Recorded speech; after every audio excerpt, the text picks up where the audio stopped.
y'all. Happy Thursday. So we are digging back in, picking back up where we left off yesterday.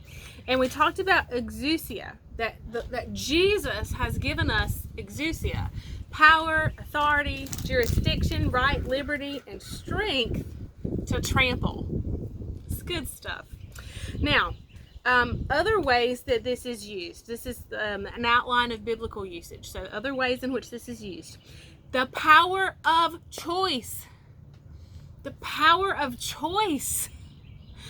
Choice, that you and I have a choice as to what we're going to do, how we're going to react when the kingdom of darkness begins to advance or begins to pursue. We have a choice of what we're going to do, how we're going to react. Power of choice. The liberty of doing as one pleases. Liberty of doing as one pleases. Leave or permission.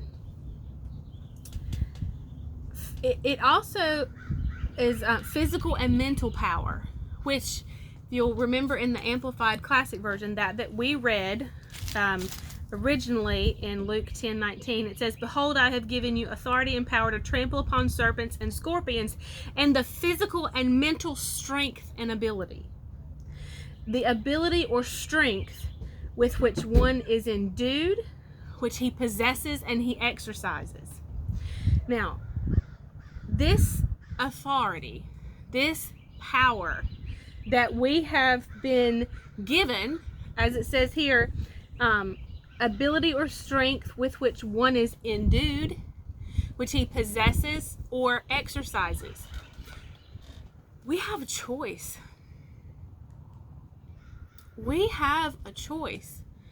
And not to get ahead of myself, but you know the different pieces of armor. I'm sure you've read about them, that you have read this passage in Ephesians 6, which lists and details the pieces of the armor. But are we choosing to walk in our armor? Or are we choosing to step outside of the loin belt of truth? Are we listening and meditating on and thinking about things that are not truth, that are not founded in the Word, that it's not what God has said? Now, God's Word is truth above all else. There are facts which change. Last year Joseph was 5. That was a fact. This year he is 6. Is a fact. Both were true. But the facts change. The truth will never change. Are we choosing to walk in the breastplate of righteousness? That we have been called the righteousness of God, that he has clothed us with his righteousness. We are no longer covered in our filthy rags. Are we choosing to walk in his armor, bearing his character and the backing of heaven? Are we choosing? Because see, it's much easier when we don't have to take responsibility for our choices, when there are no consequences to our choices. And that's one thing. So Joseph is my oldest, and we are talking a lot about consequences.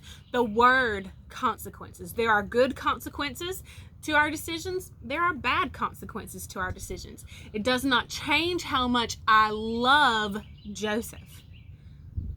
The consequences do not change how much I love him. What he does not change how much I love him. But there are consequences for our actions. This whole, behold, I've given you the exousia to trample the power of the enemy. We can choose to walk in it, or we can choose not to walk in it.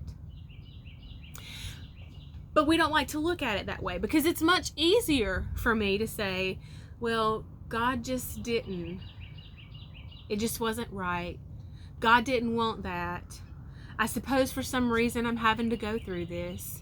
This was, God didn't change his mind.